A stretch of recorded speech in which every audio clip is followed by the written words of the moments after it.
информационное агентство «Регион». И у меня есть к вам один важный вопрос. Хотелось бы узнать, какие из ваших республиканских проектов вы порекомендовали федеральному правительству включить в программу развития Дальнего Востока? Ну, естественно, помимо тех, которые уже включили.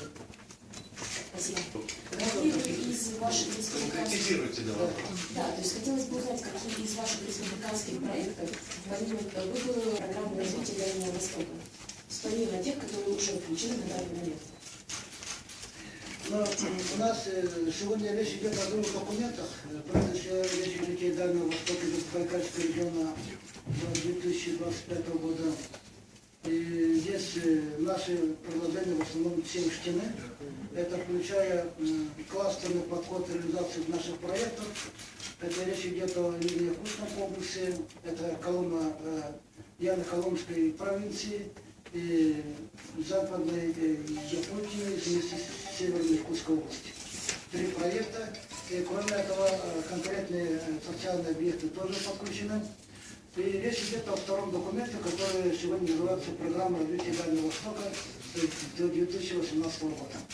Вот в этот проект сегодня с учетом решения правительства Российской Федерации, с учетом этого срока попал проект Южно-Якутский комплекс. Так, здесь возникает вопрос о том, что в некотором роде речь шла о каких-то конкретных объектах, там, больницах, социальных объектах, то мы в своих вопросах всегда ставили более комплексный и кластерный подход для решения основного вопроса создания производств, для того, чтобы в будущем решать проблемы занятости населения и, соответственно, создания налоговой базы республики. Поэтому мы на сегодняшнем этапе, в принципе, включением этого проекта удовлетворены. Вот несколько слов о проведении года села. Якутия очень уникальный регион. Это промышленно-аграрный в своем содержании.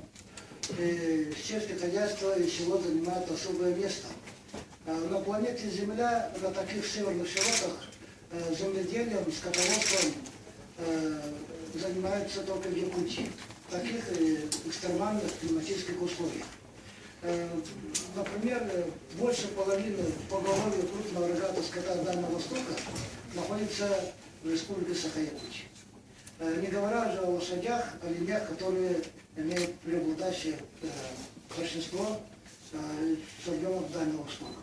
Конечно, вести это хозяйство в условиях 8-месячной зимы сложно, но мы этим занимаемся. И мы понимаем, что исторически сложилось так, что сельскохозяйственным производством занимаются и здесь сельские местности живут в основном коренное население.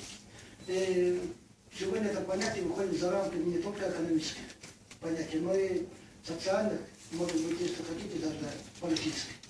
Поэтому речь идет о том, что эта категория в условиях рыночной экономики сразу как бы не создала для себя более успешной деятельности, поэтому нужна была поддержка правительства республики. И мы эту поддержку оказываем. Но результатов конкретных положительных, чтобы, опираясь на эту поддержку, сельское хозяйство стало развиваться, говорить еще рано. И мы сегодня понимаем, что только вливание в одну отрасль сельского хозяйства результаты не дают, и по всей России не дадут. Поэтому мы решили все-таки по сельскому хозяйству относиться более комплексно. То есть надо обратить внимание не только в самому производству сельского хозяйства, но обратить внимание на село. Речь идет о поддержке социальной сферы села, поддержка образования, культуры, чтобы люди более комфортно чувствовали в сельской местности и занимались производством. В связи с этим в прошлом году было принято решение объявить 2013 год годом села в республике Саха-Якутия и, соответственно, начать работу именно комплексного освоения сельских территорий. Этим мы сегодня занимаемся, и, соответственно, результаты обязательно будут. Спасибо.